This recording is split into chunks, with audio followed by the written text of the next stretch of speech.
20대 하반기 국회 제대로만 했다면 오늘부터 시작입니다.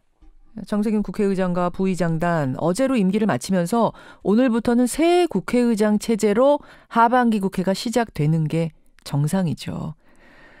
그런데 여러분 잘 아시다시피 새 의장 못 뽑았습니다.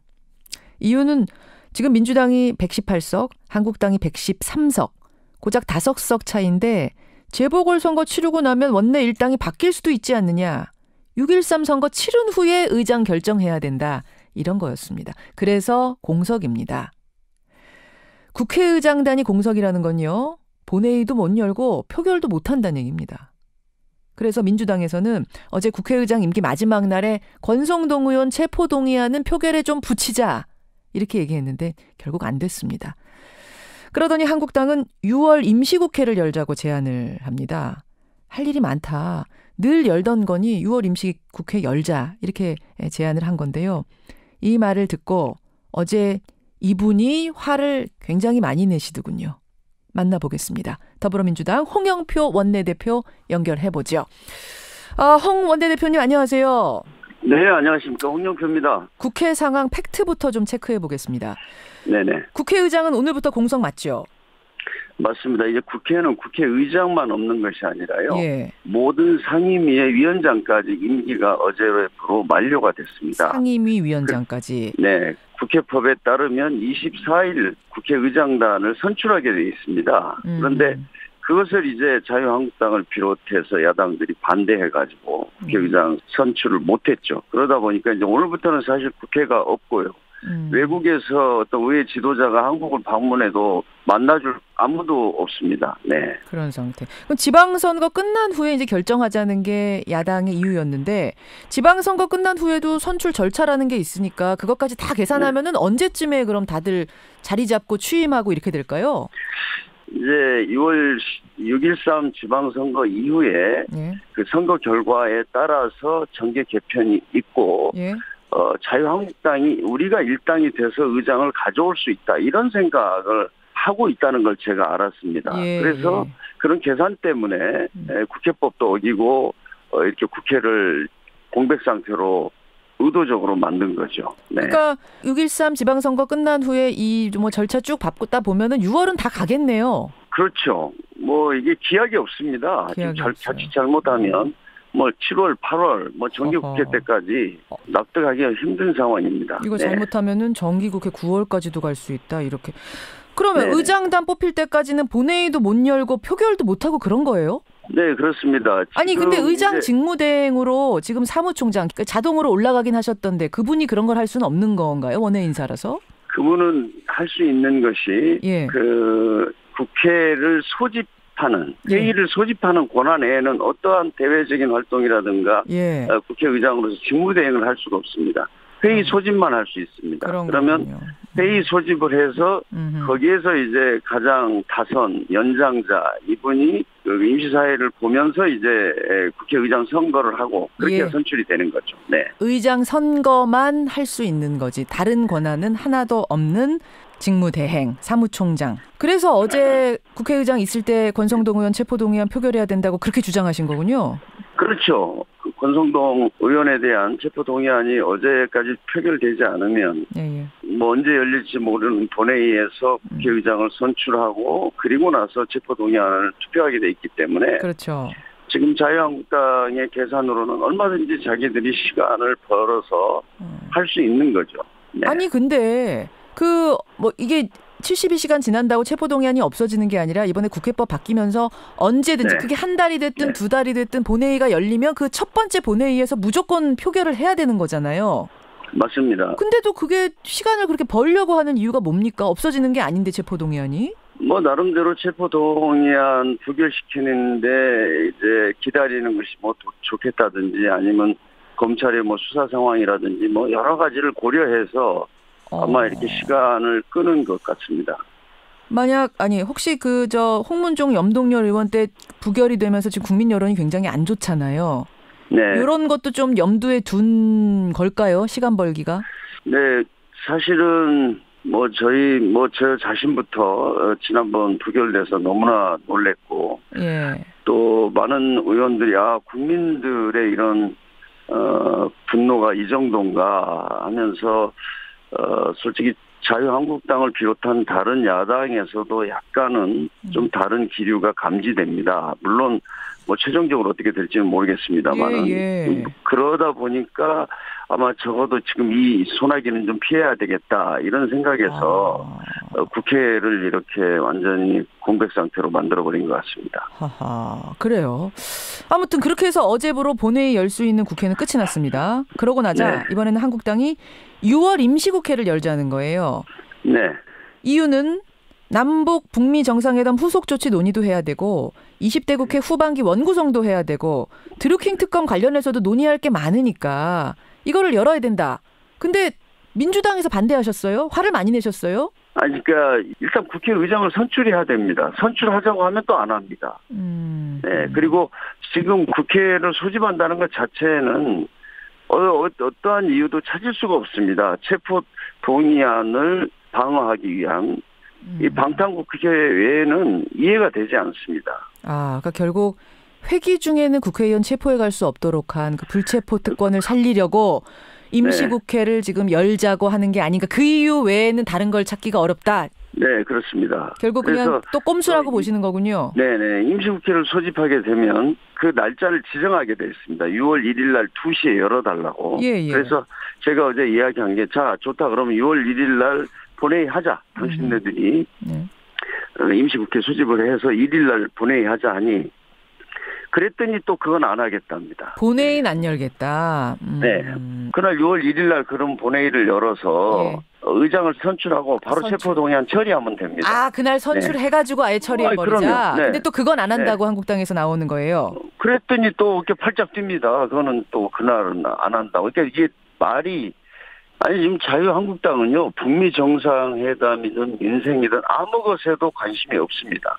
없고 모든 가장 우선하는 기준이 체포동의안 처리입니다. 네. 모든 지금 기준이 권성동입니까 그러면? 네, 저는 그렇게 판단하고 있습니다. 야, 모든 국회 운영의 기준이 권성동 의원 체포되느냐 안 되느냐. 권성동. 네. 아니 뭐 홍영표 대표님 지금 이제 보름밖에 안 됐는데도 참 뭐 여러 가지 일들이 많아서 고생하고 계시는 건 압니다만 일각에서는 비판도 나와요. 힘을 너무 못 쓰고 계시는 거 아니냐. 조정 능력이 부족하셨던 건 아니냐 이런 비판. 네, 저는 뭐 그 비판을 달게 받습니다. 그런데 지금 국회법이라는 현행법 체계라든지 그 내에서 이렇게 교묘하게 활용해서 상상할 수 없는 그런 상황을 만들어 놓기 때문에 참 잘 안 풀립니다. 네.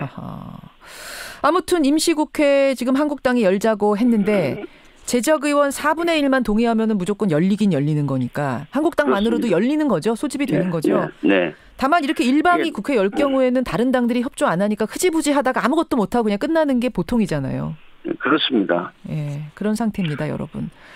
그 권성동 의원 체포동의안 올라가면 이번에 가결은 될 것 같습니까, 홍 의원님? 지난번에도 사실은 다 될 줄 알았는데 민주당 의원들이 반대표 던지셨잖아요. 이번에도 그런 거 아니에요? 올라간들? 저는 뭐 일단은 저희 민주당에서는 지난번처럼 이탈표는 없도록 제가 최선을 다할 생각입니다. 지난번에도 최선 다하셨는데 안 됐지 않습니까? 아니요. 그때는 제가 좀 아니했던 게 분명히 있었고요. 네, 민주당에서는 적어도 이탈표가 단 한 표라도 나와서는 안 되고 야당과 공조할 수 있는 방안을 계속 모색하도록 하겠습니다. 이번에는 확실히 분위기가 다르다 이 말씀이신 거죠? 이번에는 좀 더 신중한 판단을 하지 않을까 이렇게 생각이 됩니다. 분위기가 달라졌다. 그러니까 또 한국당에선 더 미루려고 하는 이런 게 있는 거겠죠. 민주당 홍영표 원내대표 여러분 지금 만나고 계십니다. 오늘 주제는 아닙니다만 홍 대표님 이거 하나 좀 여쭤야겠어요. 네. 최저임금 개정안, 최저임금법 개정안이 국회 본회의 문턱 넘었습니다만 지금 노동계 반발이 큽니다. 정의당의 이정미 대표 표현을 빌리자면 문재인 정부가 최저임금 10,000원 시대 약속하더니 한마디로 줬다 뺏었다. 거대 양당이 최저임금법 개혁을 강행했다. 이렇게 말합니다. 네. 어떻게 보세요? 저는 그건 전혀 사실과 다르다고 생각합니다. 우선은요. 최저임금은 저임금 노동자들의 이제 소득을 좀 보전해 주자는 게 최저임금의 취지거든요. 그런데 기본급이 최저임금에 미달하는 이런 경우들이 있습니다. 예. 그것을 바로 잡아준 겁니다. 오늘 당장 우리가 최저임금 10,000원 한다 하면은요. 예. 거의 한 1,000만 명 정도가 최저임금 대상자가 됩니다. 예. 그러면 그 임금을 주는 모든 기업주 수백만 명은 처벌받아야 됩니다. 다 범법자가 되는 상황인 거다. 그렇죠. 현실적인 고려를 해야 된다. 이 말씀이신 아니 거죠. 그런 식으로 해서 어떻게 정책을 실현시킬 수가 있습니까? 그러니까 최저임금이라는 것은 보전의 개념인데 어떻게 하면 끌어올리겠는가라는 그 선인 것인데. 그러니까 저는 우리 정책 목표가 두 가지가 있어야 된다. 하나는 저임금 157만 원이나 그 미만으로 있는 한 227만 명의 임금을 빨리 올려주는 것. 이것이 최저임금의 정책 목표이고 3천만 원, 4천만 원, 5천만 원 받는 사람들의 소득을 더 높여주는 것은 소득주도 성장이나 다른 정책 목표를 통해서 실현해야 됩니다. 이것을 이렇게 뒤죽박죽으로 만들어 놓으면 임금 격차가 더 커집니다. 최저임금 대상자들하고 나머지 그 고임금자들하고요. 그럴 거 아닙니까? 저는 뭐 얼마든지 어디서든지 토론을 할 수가 있습니다. 알겠습니다. 지금 오늘 이게 주제가 아닌데 워낙 이게 좀 복잡한 주제여서 지금 다 토론을 해나갈 수는 없겠습니다만 일단 제가 확인하고 싶은 건 뭐냐면요. 그러니까 노동계가 지금 대정부 투쟁을 벌이겠다고 하는데 재논의를 할 여지, 그러니까 이것을 다시 뒤집을 여지는 지금 없다, 정책상 문제가 없다라고 판단을 하신 거고. 전혀 없습니다. 대통령이 거부권 행사를 해달라 이런 요구까지 지금 노동계에서 나오는데 이것도 사실 당정청이 다 긴밀하게 이미 협의를 끝내고 교감을 끝내고 표결을 한 거기 때문에 거부권 행사 여지도 없는 거죠. 저는 이 문제를 그렇게 너무 선동적으로 하지 말고 차분하게 함께 앞으로 최저임금 10,000원을 어떻게 실현시킬 건가 이런 문제를 고민했으면 합니다.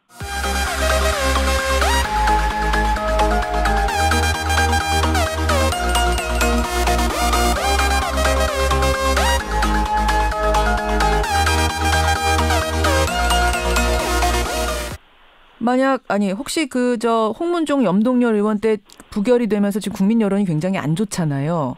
이런 것도 좀 염두에 둔 걸까요? 시간 벌기가?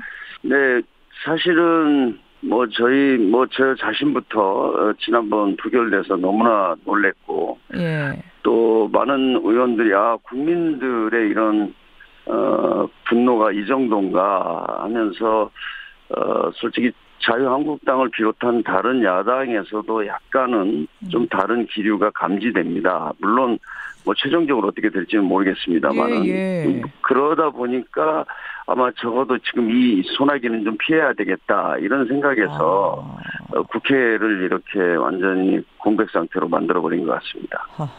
그래요.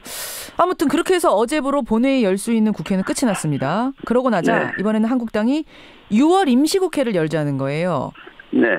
이유는 남북 북미 정상회담 후속 조치 논의도 해야 되고 20대 국회 후반기 원구성도 해야 되고 드루킹 특검 관련해서도 논의할 게 많으니까 우리가 일당이 돼서 의장을 가져올 수 있다 이런 생각을 하고 있다는 걸 제가 알았습니다. 그래서 그런 계산 때문에 국회법도 어기고 이렇게 국회를 공백 상태로 의도적으로 만든 거죠. 그러니까 6.13 지방선거 끝난 후에 이 절차 쭉 밟다 보면은 6월은 다 가겠네요. 그렇죠.